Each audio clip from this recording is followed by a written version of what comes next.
Assalamualaikum warahmatullahi wabarakatuh. Yang terhormat Bapak Muhammad Farid Himyatilusno selaku dosen pengampu mata kuliah Biomedik 2, kami kelompok I IKM 2A izin untuk mempresentasikan PPT naskah mini literatur review dengan pembahasan terkait tema parasit, morfologi, habitat, dan patogenesis, serta penyakit yang disebabkan oleh parasit. Yang selanjutnya, muncullah satu pertanyaan yang akan kami bahas, yaitu bagaimana dampak dari Plasmodium falciparum terkait kesehatan manusia yang pada akhirnya muncullah judul dari mini literatur review kami, yaitu Impact to Plasmodium falciparum on Human Health. Nah, selanjutnya, sebelum kami melanjutkan presentasi kami, izinkan saya untuk memperkenalkan eh, anggota dari kelompok I IKM 2A. Yang pertama yaitu ada saya sendiri, Susi Gustina Purwanti, dengan 3 NIM akhir yaitu 014, kemudian ada Ahmad Soleh Farhat, 015, Renika Titania Yulinda, 127, Alfrida Maulidia Antani, 130, Putri Amelia Sutrisno, 137. Selanjutnya, selanjutnya terdapat beberapa submateri yang akan kami bahas dalam materi kali ini, yaitu meliputi abstract, introduction, metodologi, result, discussion, conclusion, dan juga referensi. Selanjutnya, pemaparan materi akan dilanjutkan oleh teman saya. Baik, selanjutnya saya akan menjelaskan di subbab abstrak bahwa Plasmodium falciparum merupakan parasit yang menjadi penyebab mayoritas dari semua kasus malaria. Malaria pada anak menimbulkan nyeri sendi, kelelahan, bahkan dapat menyebabkan anemia dan gangguan pernapasan yang parah. Pada ibu hamil, Plasmodium falciparum menyebabkan malaria plasenta. Perlindungan Plasmodium falciparum dapat dicapai apabila kepadatan parasit tinggi. Oleh karena itu, penting untuk memahami infeksi multiklonal atau simptomatik yang mempengaruhi risiko malaria serta kekebalan tubuh. Penelitian ini bertujuan untuk menyelidiki bagaimana dampak Plasmodium falciparum terhadap kesehatan manusia. Penelitian ini menggunakan metode literatur review atau penyusunan karya tulis ilmiah dengan melakukan analisis terhadap suatu artikel yang telah diteliti. Pengumpulan data berasal dari sumber Google Scholar dengan menggunakan kata kunci Plasmodium falciparum, malaria, parasit, human health, dan sebagainya. Dituangkan dalam hasil analisis deskriptif, didapat bahwa individu yang naif, situs para yang mengekspresikan varian lebih awet karena memiliki keunggulan yang mendominasi pada infeksi naif, yang menyebabkan infeksi parah yang diamati oleh anak kecil. Kekebalan yang diperoleh varian beragam akan mempersempit klon parasit dan mematikan individu yang telah terpapar malaria sebelumnya.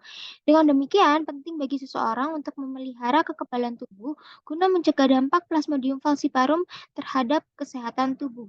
Dengan keyword Plasmodium falciparum, malaria, parasit, human health, dan infection.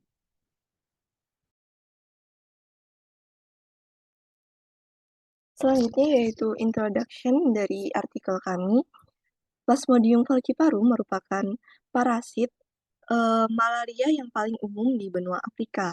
Plasmodium falciparum ini merupakan penyebab mayoritas dari semua kasus malaria dan kematian, terutama pada anak-anak di sub-Sahara Afrika. Malaria pada anak-anak menyebabkan infeksi parasit yang seringkali menimbulkan demam berulang, kelelahan, nyeri sendi. Gejala lainnya meliputi sakit kepala, mual, menggigil, berkeringat, pucat, dan kelemahan pada tubuhnya. Malaria berat pada anak-anak dapat menyebabkan anemia berat, gangguan pernapasan, malaria cerebral, atau trombositopenia, yang merupakan penurunan jumlah trombosit dalam darah. Selain pada anak-anak, diperkirakan 30 juta wanita hamil di sub-Sahara Afrika berisiko terkena infeksi Plasmodium falciparum setiap tahunnya. Wanita hamil yang tinggal di daerah endemik malaria biasanya tidak menunjukkan gejala saat terinfeksi Plasmodium falciparum. asimptomatik tersebut, karena mereka secara bertahap mengembangkan kekebalan terhadap parasit tersebut setelah infeksi berulang. Namun infeksi Plasmodium falciparum ini, yang terjadi selama kehamilan dapat menyebabkan malaria plasenta. Perlindungan terhadap Plasmodium falciparum akan tercapai ketika kepadatan parasit tinggi. Namun tampaknya pada anak-anak dan juga orang dewasa yang sehat sering memiliki infeksi dengan kepadatan rendah karena terinfeksi dengan beberapa klon genetik yang berbeda. Penting untuk memahami bagaimana infeksi multiklonal yang tidak menunjukkan gejala atau asimptomatik dapat mempengaruhi risiko malaria klinis serta perkembangan dan pemeliharaan kekebalan tubuh. Tujuan dari artikel ini adalah menyelidiki bagaimana dampak dari Plasmodium falciparum terhadap kesehatan manusia, terutama pada anak-anak dan wanita hamil, untuk lebih memahami apa saja yang akan terjadi bila Plasmodium falciparum menyerang pada tubuh manusia.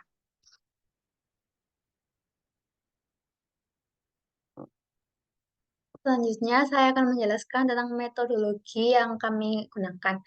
Dalam melakukan penyusunan artikel ilmiah ini, penulis menggunakan metode literatur review, di mana literatur review ini adalah metode penyusunan karya tulis ilmiah untuk melakukan identifikasi, untuk melakukan analisis, dan untuk melakukan evaluasi terhadap suatu hasil artikel ilmiah yang sebelumnya telah dilakukan oleh peneliti.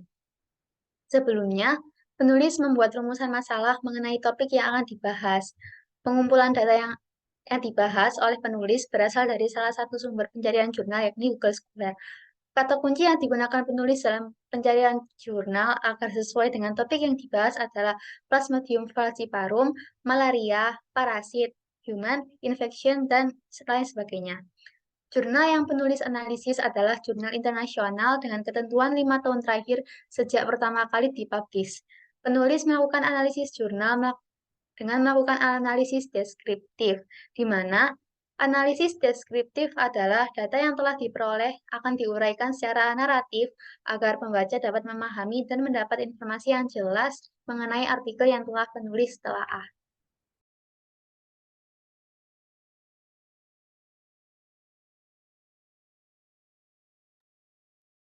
Ya, selanjutnya saya akan menjelaskan mengenai result atau hasil. Jadi, berdasarkan jurnal penelitian yang telah kami teliti, rata-rata setiap jurnal itu mengambil beberapa sampel penelitian. Beberapa sampel tersebut itu memiliki beberapa kategori yang memang benar-benar diinginkan agar bisa mendapatkan data yang valid. Selanjutnya, peneliti menganalisis data tersebut menggunakan pengkategorian sesuai dengan tabel. Tabel tersebut bisa dalam berupa tabel umur dan gender. Dari hasil pengkategorian penelitian tersebut, rata-rata peneliti melakukan teknik analisis dengan menggunakan berbagai macam software seperti 480 atau ROSA dan EPI versi 7.2.0.1 serta menggunakan perangkat digital di aplikasi lainnya. Namun di samping itu, hasil penelitian sebelumnya itu memiliki beberapa perbedaan pendapat mengenai dampak Plasmodium falciparum ini terhadap kesehatan manusia, terutama pada anak dan wanita hamil. Seperti ada yang mengatakan memang benar-benar memiliki hubungan dan ada yang mengatakan bahwasanya ini tidak memiliki hubungan.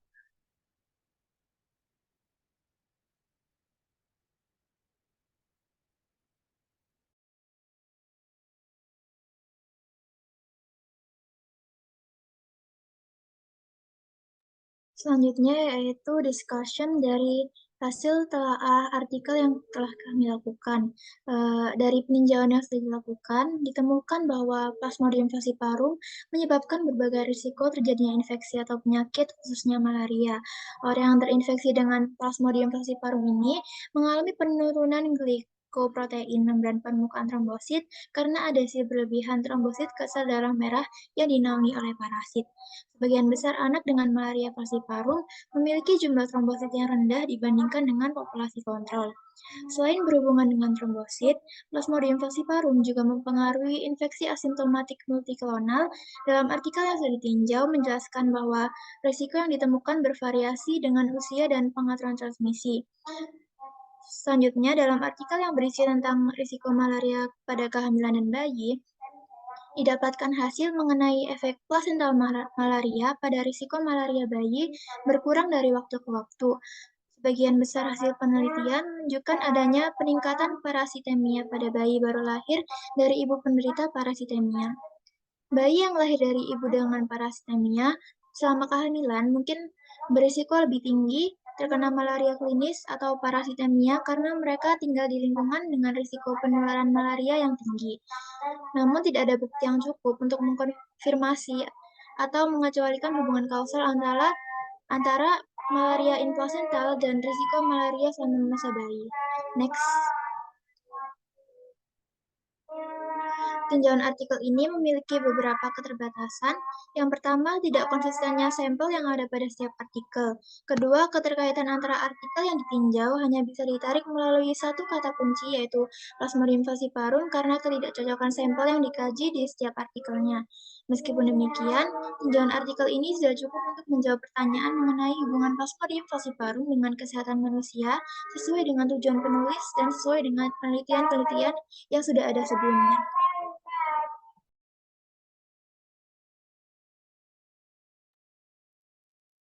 Yang terakhir adalah kesimpulan dan saran. Dengan demikian, dapat ditarik kesimpulan bahwa Plasmodium falciparum dapat menimbulkan dampak pada kesehatan manusia, menjadi penyebab umum penyakit malaria. Seseorang yang terinfeksi Plasmodium falciparum akan menurunkan glikoprotein akibat adesi. Risiko Plasmodium falciparum, khususnya malaria, akan menurun seiring bertambahnya usia sebagai bentuk imunitas dalam mengontrol, meskipun tidak dapat menghilangkan infeksi tersebut. Selain itu, ibu dengan kondisi parasitema dalam masa kehamilan memiliki risiko yang lebih tinggi terhadap infeksi malaria. Oleh karena itu, penting bagi manusia untuk memahami bagaimana cara memelihara kekebalan tubuh terhadap parasit Plasmodium falciparum yang menyebabkan malaria. Adapun saran yang pertama adalah meningkatkan pemahaman mengenai pemeliharaan kekebalan tubuh terhadap parasit Plasmodium falciparum. Yang kedua, bagi peneliti selanjutnya menambahkan bukti informasi mengenai hubungan kausal antara MIP dengan resiko malaria pada bayi. Yang ketiga, bagi peneliti selanjutnya juga perlu menambahkan bukti mengenai dampak IPTP resiko malaria pada bayi.